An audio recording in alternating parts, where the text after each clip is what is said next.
All right, students. So this question is a very good question for NEET students as well as JEE mains, or for the students who are preparing for Cambridge International, IB Board, IGSC, or AQA, Pearson, Edexcel, any board, right? So even for your school examination, it's a very nice question because it involves, quite fair amount of concepts. Let's read the question first and then understand the question.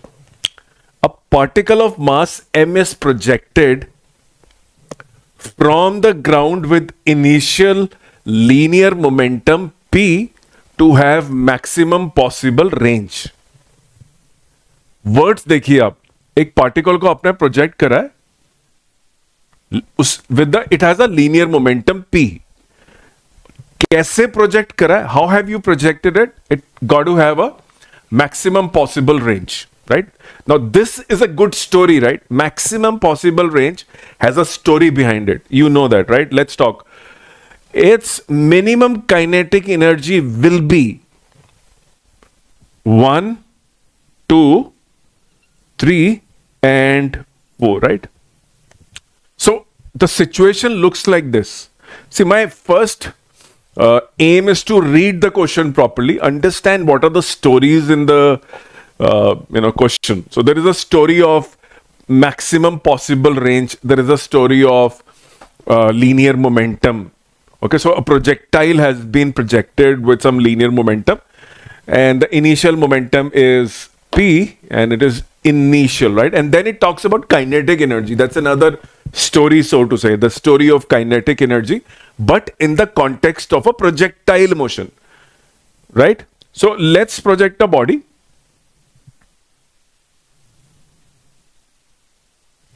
Highest point is this, and this is the maximum possible range. Now the story of maximum possible range is what? The story of maximum possible range is that the angle has to be 45 degrees. So theta has to be 45 degrees.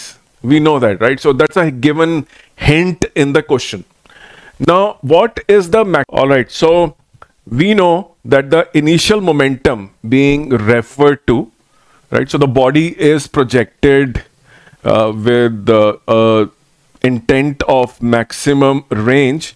So the angle has to be 45 degrees if you are on the ground. It's a ground to ground projection. Maximum range is attainable at 45 degree.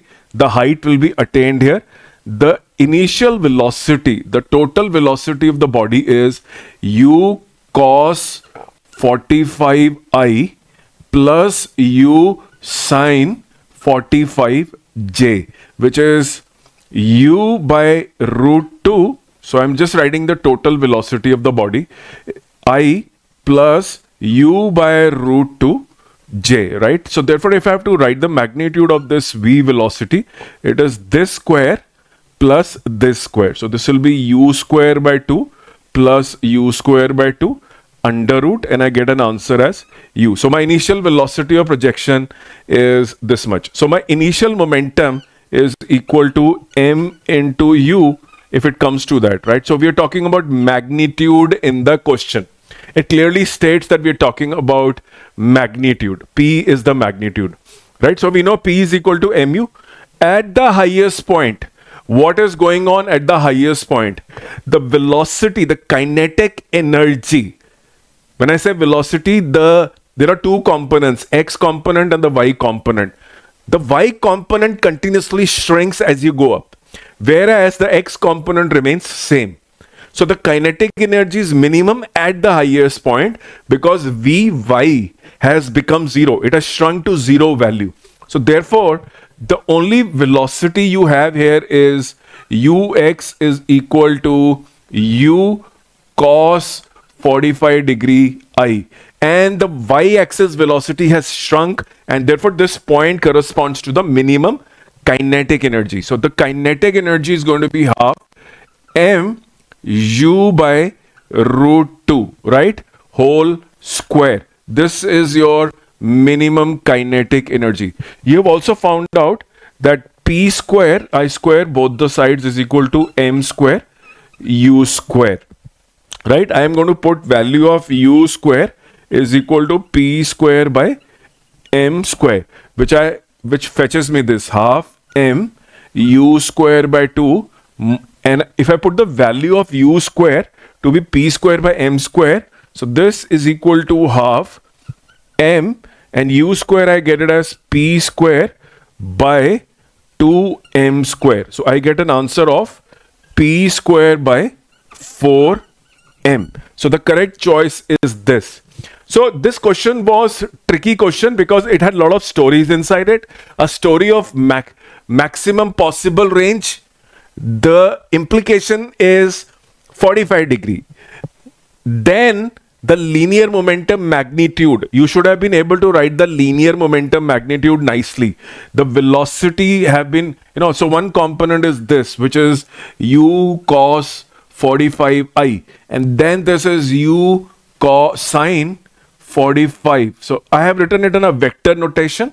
The total velocity, which is your initial velocity, multiplied with m, because I am only worried about magnitude. Direction is not making any sense.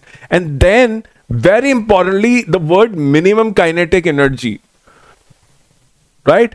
Minimum kinetic energy meant that the velocity reduces. The velocity of the projectile is highest at 2 points.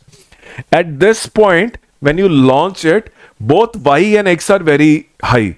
And when the projectile falls at this point, again the velocity is identical, but the y component is downward and the x component is still in the same direction. So kinetic energy here is same as the kinetic energy here, right? And throughout the motion, the law of conservation of energy is there because it's a conservative gravitational field.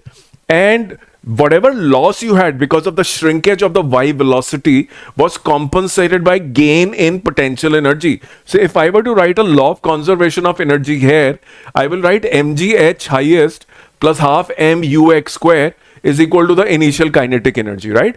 That doesn't get violated. But our concentration of the question is all about what? It's all about the kinetic energy.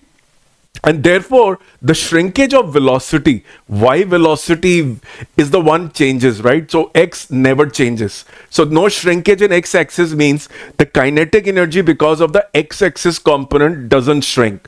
The component of the kinetic energy, which is because of the y, continuously shrinks and becomes 0 at the highest point. And therefore, we took the focus of the question, the kinetic energy I took was half m u by root 2, which is the x component, the highest point. And then of course there was some jugglery around some mathematical part and we were able to solve this question.